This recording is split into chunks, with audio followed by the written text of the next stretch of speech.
ओम शांति। क्या श्री कृष्ण भगवान थे? और 9वां विषय है, और यह विषय है क्या कृष्ण ने ईश्वर को देखा? क्या कृष्ण ने ईश्वर को देखा?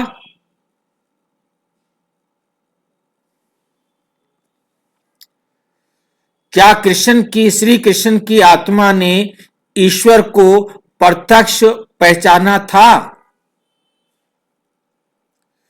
दुनिया वाले कृष्ण को भगवान कहते हैं, और यहां प्रश्न पूछा जा रहा है, क्या श्री कृष्ण की आत्मा ने ईश्वर को प्रत्यक्ष पहचाना था?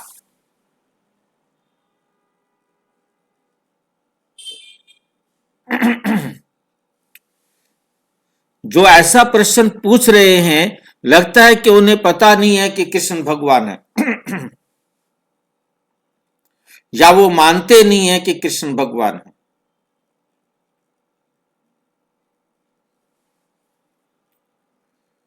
सच्चाई क्या है,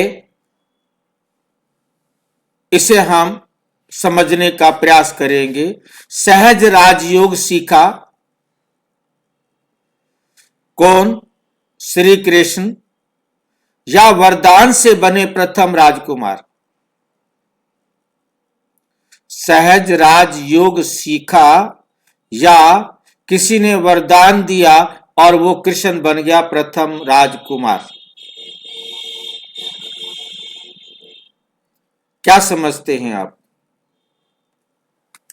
डिस्क्लेमर: ये प्रस्तुति ब्रह्मा कुमारीज की साकार एवं अव्यक्त मूल्यों के अध्ययन पर आधारित आध्यात्मिक चिंतन है। इसका उद्देश्य किसी भी धर्म, देवी देवता या श्रद्धा का विरोध करना नहीं है। ये विषय संगम युग, राजयोग, ड्रामा और देवता पद की आध्यात्मिक समझ पर आधारित है। दर्शक इसे श्रद्धा और विवेक दोनों से सुने तथा स्वयं मनन करें। स्वयं मनन करें। सबसे निर्णायक प्रश्न, आज का प्रश्न अत्यंत निर्णायक है। आज का प्रश्न अत्यंत निर्णायक है। क्या श्री कृष्ण की आत्मा ने ईश्वर को प्रत्यक्ष पहचाना था? क्या श्री कृष्ण की आत्मा ने ईश्वर को प्रत्यक्ष पहचाना था? क्या उसने सहज राजयोग सीखा था? क्या उसने सहज राजयोग सीखा था? किसने? श्री कृष्ण ने। क्या उसने ईश्वर से प्रत्यक्ष वरदान लिया था? यदि इन प्रश्नों का उत्तर स्पष्ट हो जाए तो कृष्ण बनने का रहस्य पूर्ण रूप से स्पष्ट हो जाता है।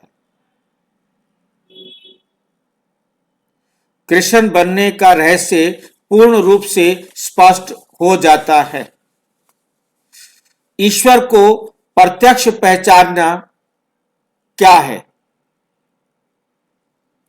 ईश्वर को प्रत्यक्ष पहचानना क्या है? पहचान का अर्थ क्या है? केवल नाम जानना नहीं,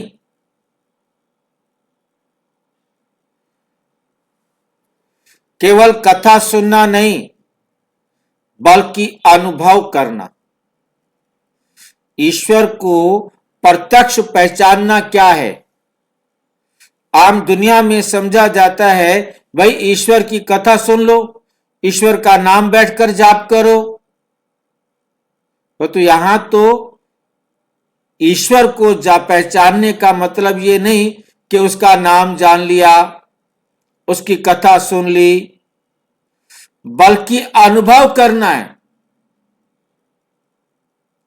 कि ये भगवान है।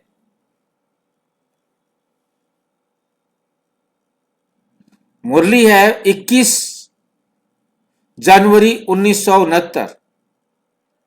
बाप को पहचानो तो तुम्हारा भाग्य खुल जाता है।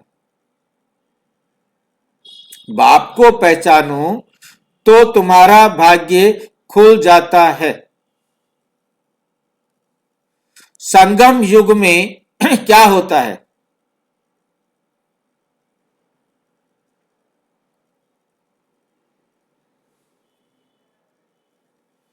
परमात्मा आते हैं, ज्ञान देते हैं, आत्माओं को जगाते हैं। परमात्मा आते हैं, ज्ञान देते हैं, आत्माओं को जगाते हैं। तो प्रश्न, क्या कृष्ण बनने वाली आत्मा ने इस पहचान को प्राप्त किया? जब परमात्मा परम धाम से आके पढ़ा रहे हैं तो क्या कृष्ण की आत्मा ने इस पहचान को प्राप्त किया? हां, क्योंकि बिना पहचान के देवता पद संभव नहीं। बिना पहचान के देवता पद संभव नहीं। नंबर 2, क्या उसने सहज राजयोग सीखा?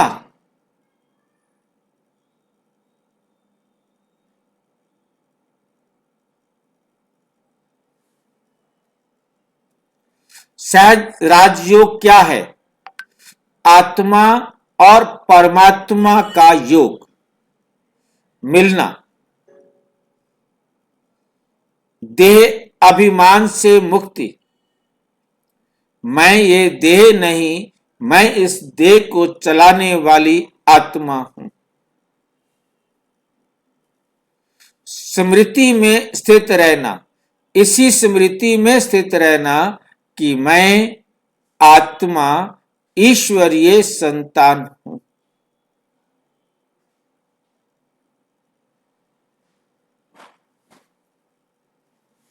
मुरली 5 मार्च 1968।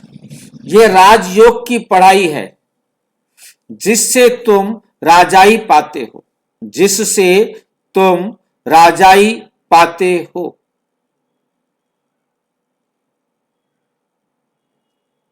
ये मुरली क्या है? राजयोग की पढ़ाई। इससे तुम राजाई पाते हो।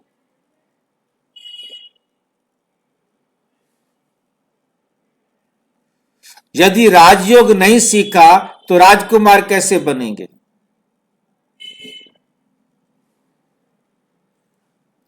इसलिए स्पष्ट है, हां, उस आत्मा ने सहज राजयोग सीखा, निरंतर अभ्यास किया, पूर्ण पवित्रता प्राप्त की। कृष्ण की आत्मा ने संपूर्ण पवित्रता प्राप्त की। क्या उसने ईश्वर से वरदान लिया था? क्या कृष्ण ने ईश्वर से वरदान लिया था? यहां सबसे बड़ा भ्रम है। लोग सोचते हैं कृष्ण को वरदान मिला इसलिए वो सर्वोच्च बने। लेकिन ज्ञान क्या कहता है? क्या कहता है, कौन बताएंगे? कृष्ण को वरदान मिला था तभी वो प्रथम नंबर, फर्स्ट देवता, 16 कला, संपन्न,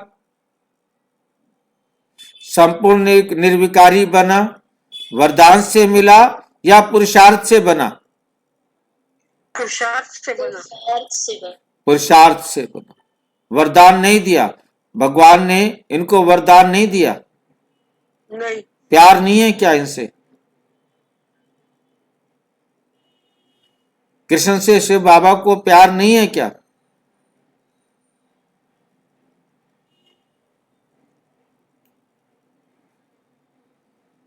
वरदान आपको नहीं मिलते रोजाना मुरली में?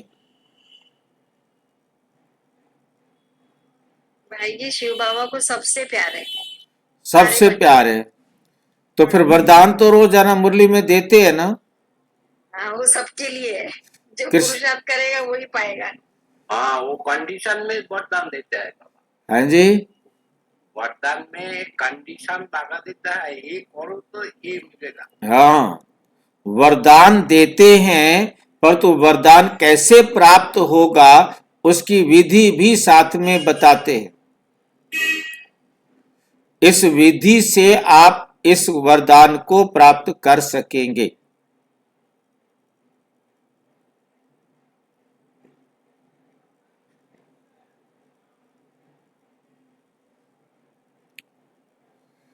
लेकिन ज्ञान क्या कहता है?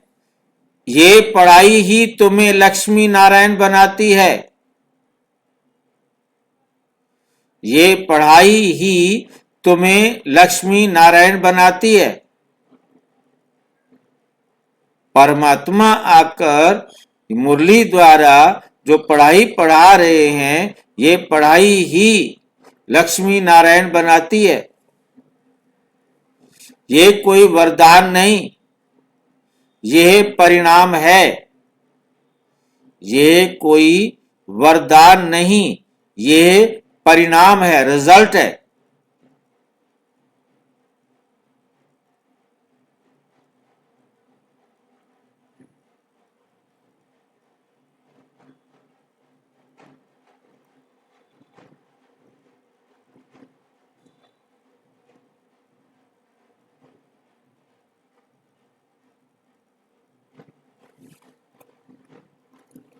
जैसे परीक्षा में टॉप करने वाला छात्र, उसे विशेष वरदान नहीं मिलता, वे मेहनत का फल पाता है। उसने जितनी अच्छी तरह मेहनत करके पढ़ाई पढ़ी है, एग्जाम दिया है, और उसका फल उसको मिलता है कि वो टॉप जाता है। ठीक वैसे ही कृष्ण बनने वाली आत्मा ने वरदान नहीं लिया। जो परमात्मा ने वरदान प्राप्त करने की विधि बताई, उस विधि पर पुरुषार्थ करके अपना पद प्राप्त किया। परमात्मा ने समझाया कि तुम ही नारायण थे, हे कृष्ण। परमात्मा ने आके इनके तन का आधार लेते हुए इनको बताया कि हे कृष्ण, तुम अपने 84 जन्मों को नहीं जानते, मैं तुम्हारे सारे जन्मों को जानता हूं। अब मैं तुझे जो कहता हूं तुम वो करो तो तुम नारायण बन जाएंगे, नारायण बन जाएंगे।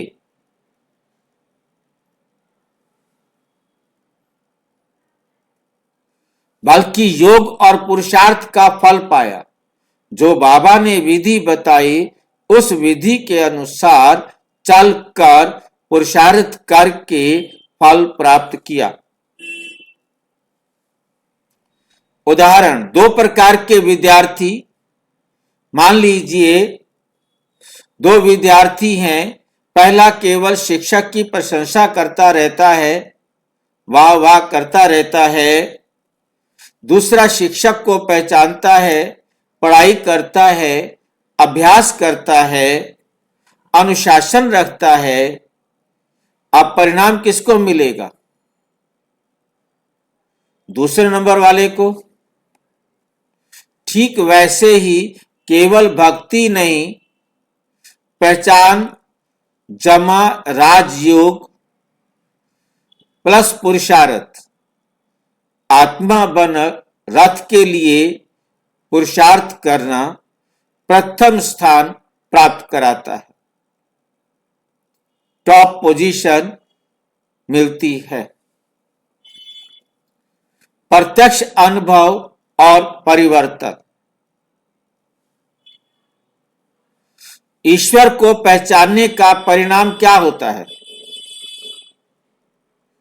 चेहरा बदल जाता है, दृष्टि बदल जाती है, संस्कार बदल जाते हैं, आकर्षण दिव्य हो जाता है। आकर्षण दिव्य हो जाता है।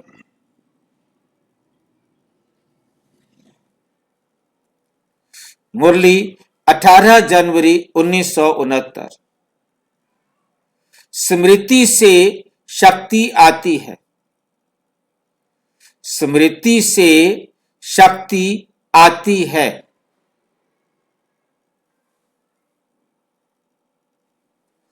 पूर्ण स्मृति बराबर पूर्ण शक्ति और पूर्ण शक्ति बराबर देवत्व।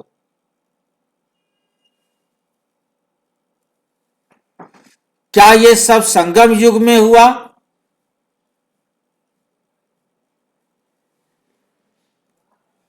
हां, मुरली है 1 अगस्त 1972।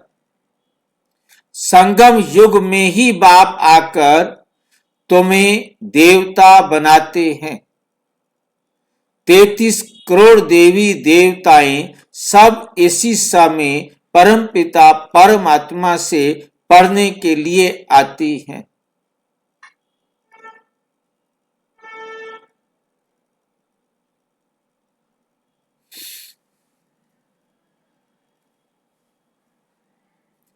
इसका अर्थ पहले पहचान, फिर योग, फिर संस्कार परिवर्तन। संस्कारों में क्या हुआ?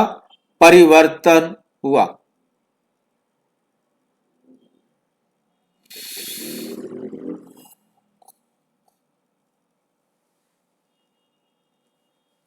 और फिर प्रथम जन्म में कृष्ण। प्रथम जन्म में कृष्ण।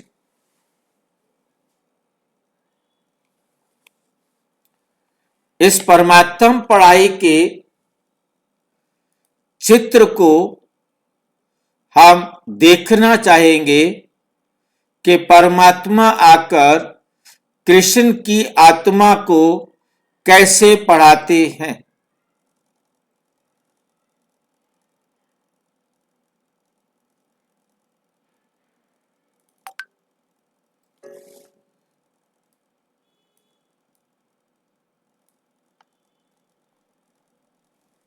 ये दादा लेखराज ब्रह्मा बाबा, ये कृष्ण की आत्मा का 84वां जन्म है।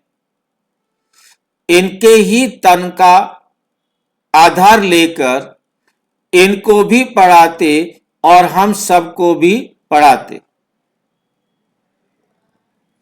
ये संगम युग पर जब पढ़कर संपन्न बनता है, संपूर्णता को प्राप्त करता है, उसकी निशानी दिखाई है कमल पुष्प। कमल पुष्प न्यारा और प्यारा, पवित्र बन जाता है। तब ये दादा लेखराज या ब्रह्मा की आत्मा विष्णु चतुर्भुज सो कृष्ण के रूप में जन्म लेती है। विष्णु संपूर्णता का प्रतीक है जो सामने खड़ा है। ये बनना है, ये लक्ष्य दिया गया परमपिता परमात्मा के द्वारा कि कमल फूल समान पवित्र बनना है, ज्ञान सबको सुनाकर सबको मुक्ति जीवन मुक्ति की राह दिखानी है, अपनी बुराइयों का गला काटना है, स्वदर्शन चक्र के द्वारा हर वक्त अलर्ट रहना है, कोई विकार, कोई बुराई, कोई अवगुण मेरे जीवन का हिस्सा ना बन सके, ना बन सके।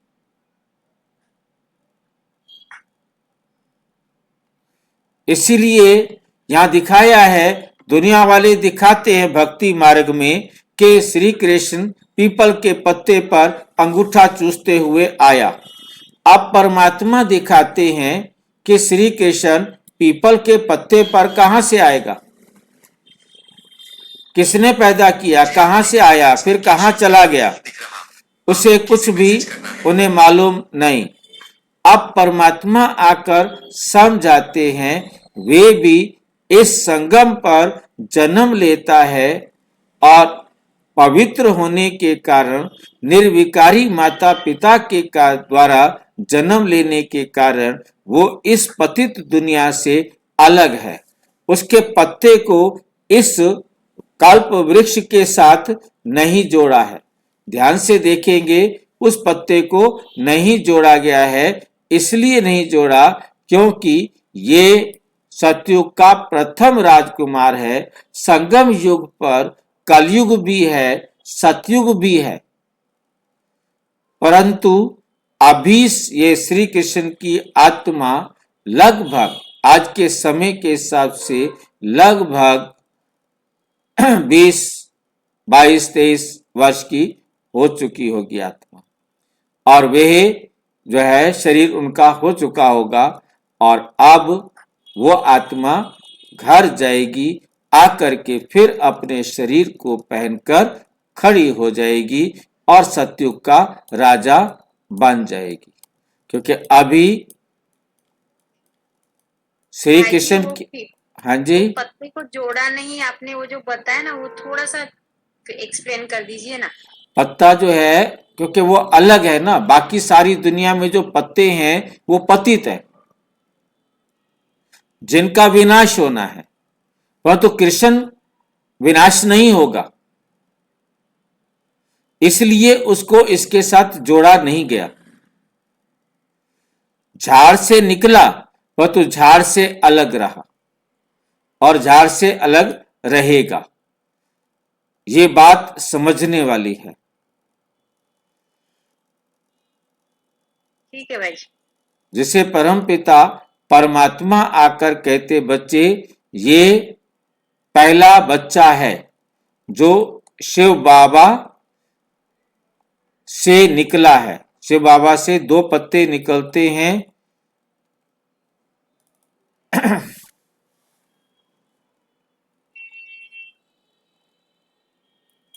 ये 2 पत्ते जो शिव बाबा से निकलते हैं, राधा और कृष्ण, ठीक है। सृष्टि के आदि बीज, बीज रूप है शिव बाबा, बीज रूप परमपिता परमात्मा शिव 2 पत्ते निकले जो इस झाड़ से अलग रहे और वो सतयुग में जाकर लक्ष्मी नारायण बने। बचपन में वो राधे कृष्ण, और जब बड़े होते हैं सतयुग में जाते हैं तब उनका विवाह होता है और उनको राज सिंहासन मिलता है और 1-1-1 शुरू होता है। तो ये कृष्ण का जो अध्ययन है, कृष्ण की जो पालना है, वो संगम पर ही होती है। और कृष्ण की जो पढ़ाई है, परम पिता परमात्मा शिव ने पढ़ाया सारा गीता का ज्ञान, जो सत्य गीता ज्ञान है, जो दुनिया वाली गीता ज्ञान है, उसके अंदर तो आटे में नमक जितना सच है। मनुष्यों ने उनके श्लोकों में बहुत ज्यादा मिक्सिंग करके अर्थ से अनर्थ कर दिया है। अब परमपिता परमात्मा आकर सत्य समझा रहे हैं, सच्ची गीता का ज्ञान सुना रहे हैं। वो सुनना आप हर एक आत्मा का अधिकार है। परमात्मा कहते, मैं आकर हिंसक युद्ध नहीं करता हूं, मैं अहिंसक युद्ध करता हूं। हमारे दुश्मन हैं 5 विकार, काम, क्रोध, लोभ, मोह, अहंकार, हमने इनको जलाना है, हमने इनको नष्ट करना है, इनको हमने अपने जीवन से क्या हमारे संबंध संपर्क से भी इसको हटाना है।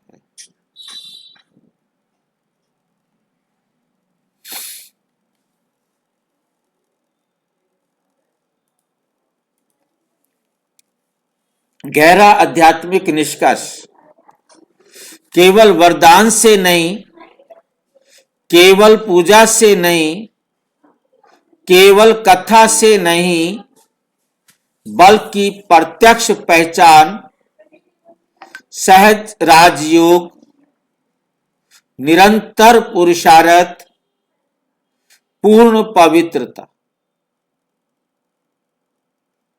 प्रत्यक्ष पहचान, सहज राजयोग, निरंतर पुरुषार्थ, पूर्ण पवित्रता।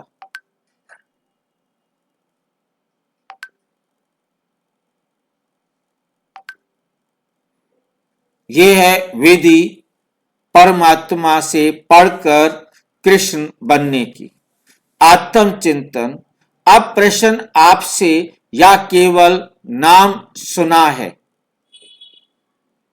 अब प्रश्न है हमसे, आपसे, क्या या केवल नाम सुना है?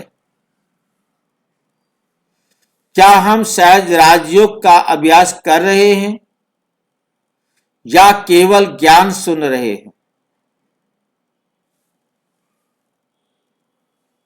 क्या हम वरदान चाहते हैं या परिणाम कमाना चाहते हो? क्या चाहते हो, आपको भगवान वरदान दे देवे या आप मेहनत करोगे? मेहनत करेंगे।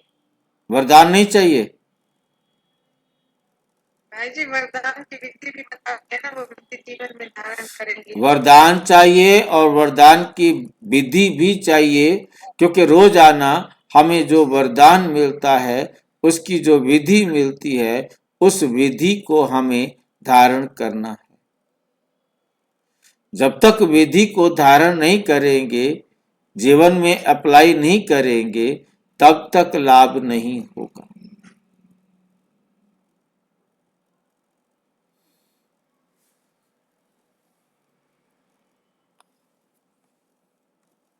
अंतिम संदेश, कृष्ण बनने का रहस्य, ईश्वर की प्रत्यक्ष पहचान, सहज राजयोग की साधना और निरंतर पुरुषार्थ में है।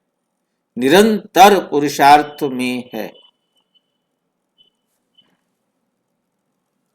वरदान नहीं, योग्यता। अब हमारा निर्णय हमारा है, हम श्रद्धालु रहेंगे या विद्यार्थी बनेंगे। क्या रहेंगे? श्रद्धालु रहेंगे या विद्यार्थी बनेंगे?